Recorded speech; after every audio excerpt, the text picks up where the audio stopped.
Hey guys, what's going on? I'm Win, back here today with another video, another Warzone analysis breakthrough. It's going to be a super basic one. I'm not trying to go as really in depth or anything, just a simple run through of the things that I look out for while playing a zone or molding and all that. I'm hoping for this video to be one where people can start learning to focus on the things that actually matter in Warzone. So yeah, the zone I'm gonna go through today is Fire Warzone. The reason being, I figured what better way to showcase the basics of Warzone than the zone that I started off learning the basics with. So get a cup of coffee or something, just sit through with me for a bit. I'll try to make this as generalized as possible while pointing out certain things that I do based on my ranks and stuff. Okay, let's go. Holy shit, the volume is muted. Wait, let me just... I did not record the volume, did I? Okay, whatever. So anyways, first off, starting off with Nanamech. Why Nanamech? It's simple. You can see here, blue orbs. Her blue orbs are shreds. Now the main way you get your typical tank shreds throughout your run on your DPS rotations are from QTEs, right? But Lee here has a lot of continuous damage that goes through multiple waves, that being his alt 1. So just having Nanamech's QTE cover one or two of the waves will not suffice. You want to have her shred be applied on as many waves as possible. So the significance of blue here is that the blue applies shred immediately. You don't want to wait for her tank to pop up and all that, her off-field missiles and all that to pop up. You want her shred there to be there immediately. So pretty much starting off with Nanamech, you will see that I will ping blue, wait a little bit, not cancel, for her blue to go off.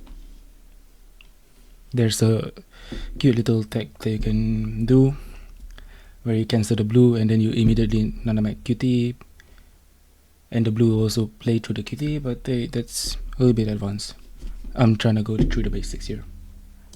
So start off immediately going to Lee's core because it's available there. You will see that I trigger Solar's QT as fast as I could to get the healer buff. Basic stuff, right? Oh, and one more thing.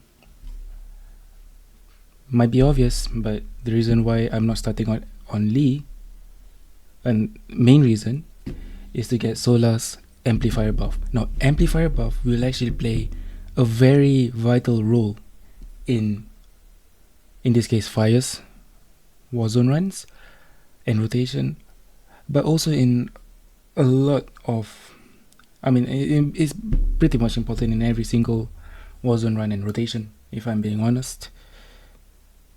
Most of the time we try to play into the amplifier's buff as much as you can. Now what this means, if let's say your Nanamech does not have her 6-star, you have to charge up her core, right? Let me just go a little bit. Can I? Nope. I'll play it here a bit. Yeah, so you see Nanamech has a core.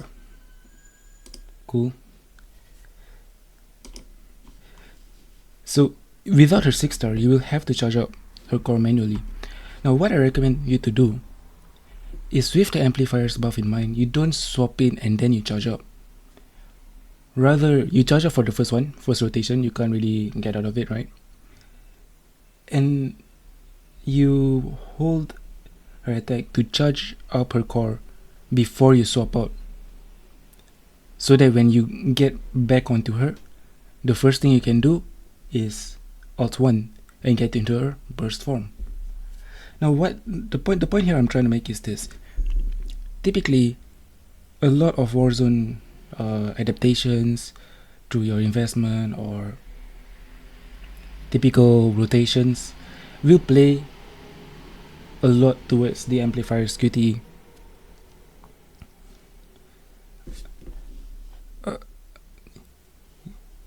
So if you have less than sufficient equipment or less than the recommended equipment, try to play around that.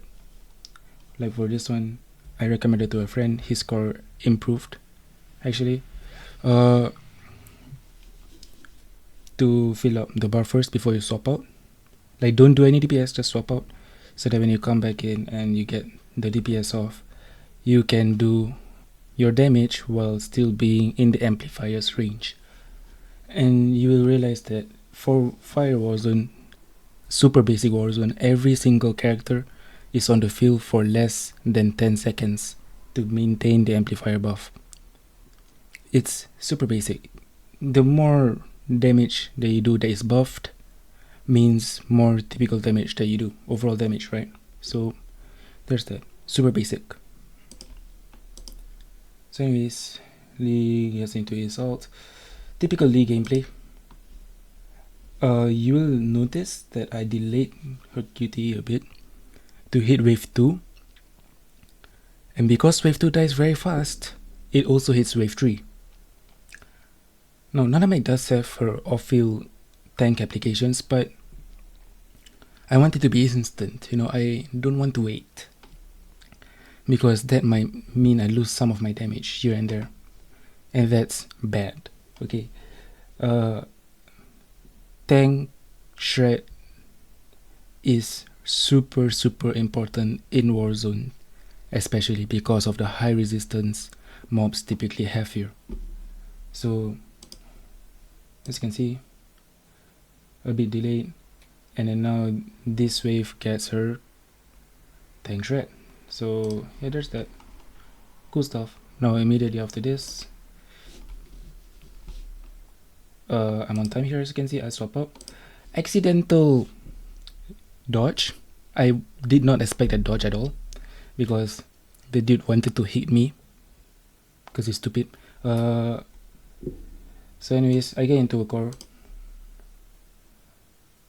and okay, here's where the rank difference in gameplay actually lies. You will notice that I try my best to ping only 3 pings on Sola, because at triple S, pinging 3 ping twice in her ult will give you a free 3 ping at the end. Like the first 2 3 pings you do in her ult, you can do 3, right? The first 2 you ping are 3 pings, you will get a free 3 ping, and this is super important because the damage difference at this rank is really kinda needed. Like, you want to squeeze out as much damage as you can.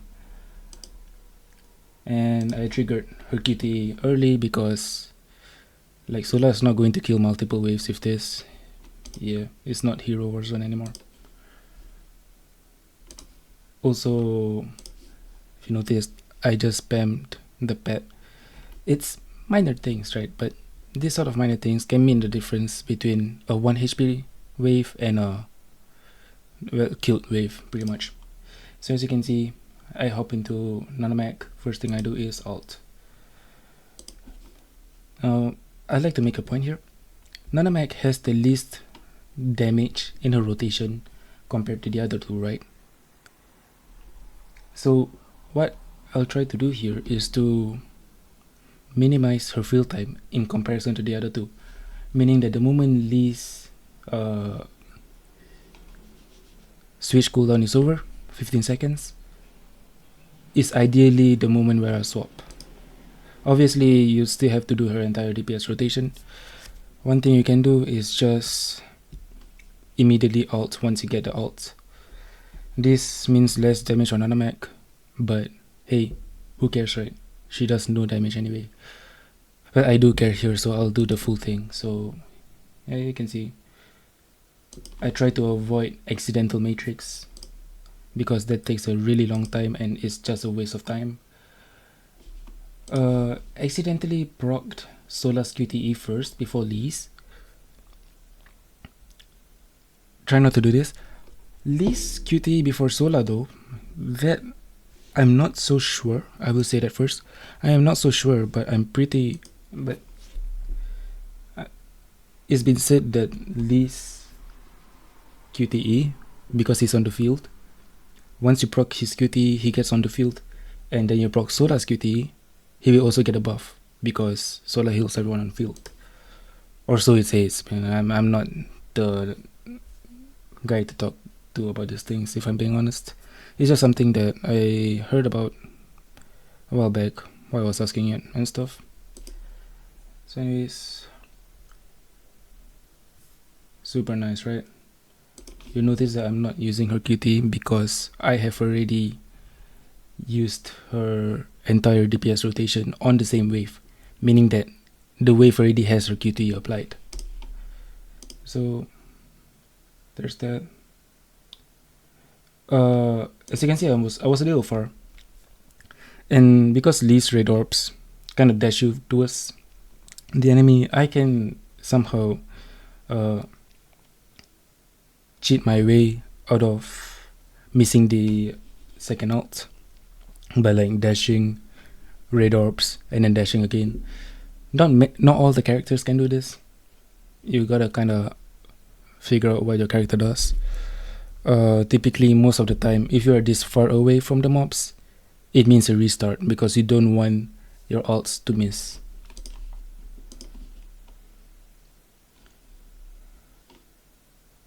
So there's that.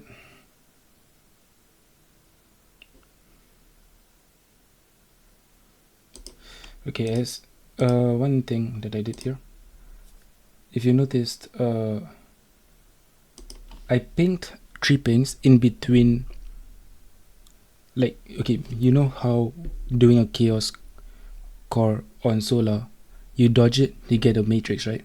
Now I pinged a 3 ping before I dodged, because this will save me time from pinging the 3 ping individually. Like after I dodge, after I do a core, and then I do a 3 ping, that wastes time. Doing a 3 ping as you dodge, save time. Okay, you basically cancel the animation of the 3 ping anyway. And it's just a kind of nice way to do it, I guess. So there's that. Really lucky with the orbs here. And really lucky with the QT here. One thing about Nanamech, if you see missiles coming towards the enemies, you don't need to do the QTs. But Nanamech is retarded, as is the game, so having a QT is better than not having it, right? So there's that.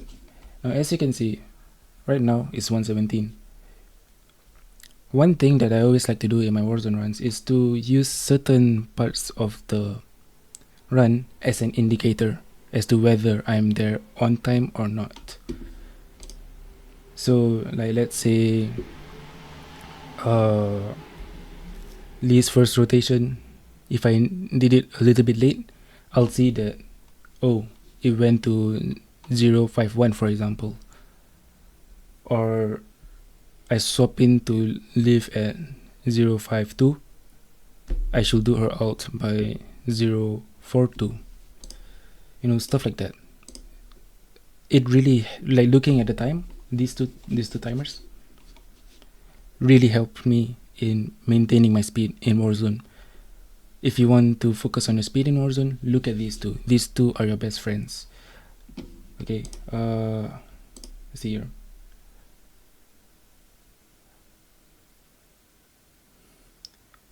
Really lucky dodge. I mean, I'm dodging the dodge, so really lucky there. I managed to miss the matrix, because the matrix animation is just so long. Yeah. And as you can see, I swapped in at like what, 117, and now I'm doing her alt at 108. What does this mean? I get the 10 seconds amplifier passive. So there's that. And then I kill off this wave. Actually, no, I didn't, because Nanamech is shit. Yeah. One thing I really like about Lee, the beginning of his rotation is continuous damage.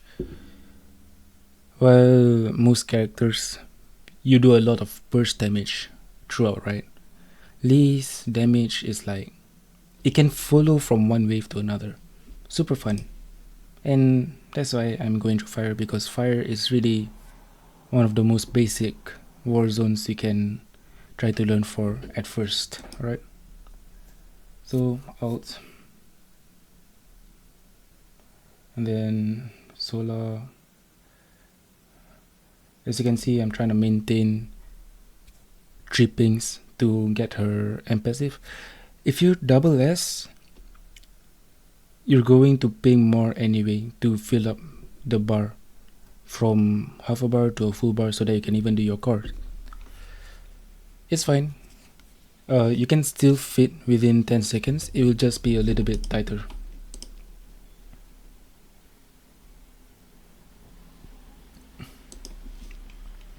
No QT, but hey, screw it. It is what it is, right? We ball.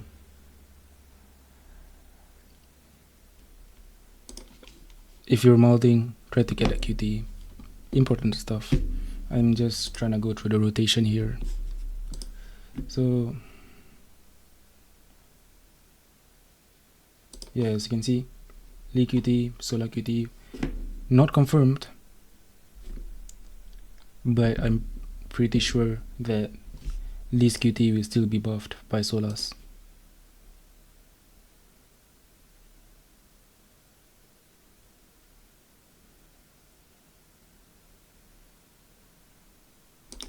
So as you can see, I delayed Nanamech's QT there, mostly to wait for the wave to spawn to guarantee the QT, because let me tell you, sometimes these QTs are retarded. They will go to the other side of the map as much as they can if you happen to press them while a wave is still spawning, like haven't been spawned yet. So just be careful. It's always good to delay your QTs a little bit. Doesn't hurt unless you delay them for too long.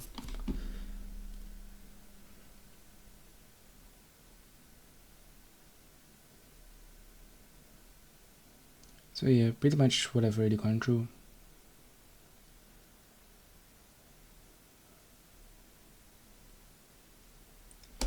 So you can see here 0 to 9. What this basically means is that I'm 4 seconds early. How do I know what's early and what isn't? Especially for the last rod, I want to get my leaf to swap in at a bare minimum of 10 seconds remaining, so that she can do her alt. Past that, I don't know, up to you.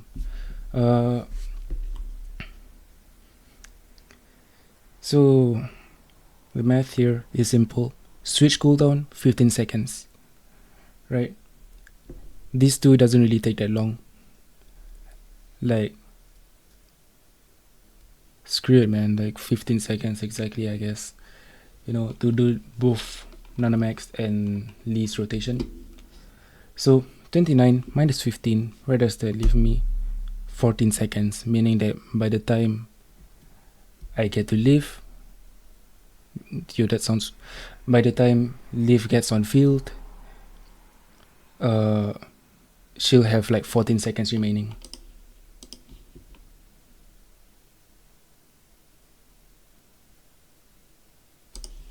Oh, and one thing that I kind of missed. So you know how Nanamech for triple S and below, including SS, has to do 3 charges before she gets her enhanced core charge or whatever it is, right? Look at how I do the second. First charge, normal, full charge. Now second charge, I don't actually do it all the way. I don't do it to get the full number of points, because the damage does not fucking matter. At this point of time for Nanamech, you just want to get things done as soon as possible. You can even skip this. You can even skip her last charge if you want. Like, I'm pretty sure my friend skips the last charge and he still gets about the same scores as me, if not higher sometimes, honestly. You see, the second one came out way quicker. Logic is that the second one gave 80 charges because I didn't hold it long enough, but I don't want to hold it long enough. And 200 charge, I just hold it all the way. Pretty, like, that's probably the most amount of damage you'll ever see on Nanamech. Her ult is just a duplication of that damage, if anything.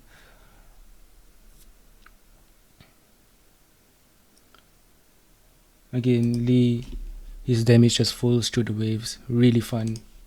And as you can see, 14 seconds when I second ult with Lee, meaning I get to get on live with like what, 13 seconds. You have 14 seconds remaining. This is an unrealistic situation for you SS gamers, seeing a ton of orbs on live. And to that, I'll just say, for live, just focus on the speed. Don't need to be so stingy with the orbs, because guess what, you ain't gonna do that much damage anyway. That's worth sacrificing the speed. So yeah, I'd say this run is too fast, but back when I was trying to learn Fire Warzone, just getting a 5 seconds slower speed was super tough, especially for mobile players, by the way. Shout out to mobile players. Getting speed runs, well, not is it? It's not really speed run. Getting your runs on speed is really hard on mobile. So I guess this 5 seconds is for you. And ult doesn't kill because it's fire. Why would it kill? Anyways, there. So that's my basic little Warzone run through. It's not even a full score because I just wanted to cover the basics. I don't want to go through anything that is moldy or anything like that. So from that, I hope that those of you guys who want to start molding Warzone and are kind of lost on what to do, you guys will have like a stepping stone, you know, a start to your journeys in Warzone. Maybe you might even be better than me. Won't take long, to be honest, because man, I barely play this game anymore. Hope you guys enjoyed this video. I personally like recording this sort of videos, analysis videos, because it also gives me a nice little refresher. And I'm hoping to see you guys in the next one. Do I even want to leave the run later? I'll just leave the run later after I stop recording. Yeah, okay. After this is the run. If you guys want to watch. Any questions, ask in the comments. Be nice. See ya.